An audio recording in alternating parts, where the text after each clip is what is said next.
நீங்கள் போன வீடியோவில் பார்த்துருப்பீங்க எப்படி ஒரு 10 மல்லிப்பூவை வச்சு பூ கட்டலாம் அப்படின்னு சொல்லிட்டு. இன்றைக்கி அதே மாதிரி ஒரு 3 செண்பக பூவை வச்சு எப்படி கட்டலான்னு சொல்லி பார்க்கலாம். அதுவும் இன்றைக்கி டிஃப்ரெண்ட்டான மெத்தடில் ட்ரை பண்ண போகிறோம். மறக்காமல் நம்ம பேஜை சப்ஸ்கிரைப் பண்ணிவிட்டு பாருங்கள். அதுக்கு வாழைப்பட்டை எடுத்துக்கோங்க. அதில் நான் ஸ்டார்டிங்கில் ஒரு நாட் போட்டுக்கிறேன். அதுக்கப்புறம் பார்த்திங்கன்னா க்ரீன் கலரை வச்சுட்டு எல்லோ கலருக்கு செண்பகப்பூ வைக்கிறேன். அந்த செண்பகப்பூவை கட்டுறப்ப நான் அதை எப்படி அமுத்துறேன்னு பாருங்கள். பெருவிரலில் அமுத்தி அதுக்கு மேலே செவ்வந்தி பூ வச்சு ஒரு சுற்று சுற்றுறேன்.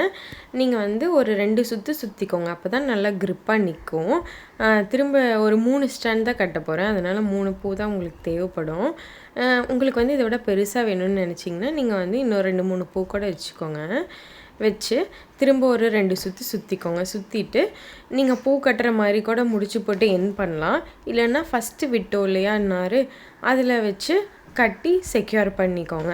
லாஸ்ட்டில் அங்கே ஹேர் பின் குத்தியோ இல்லை பின் குத்தியோ நீங்கள் வச்சுக்கலாம். சூப்பராக இருக்கும்.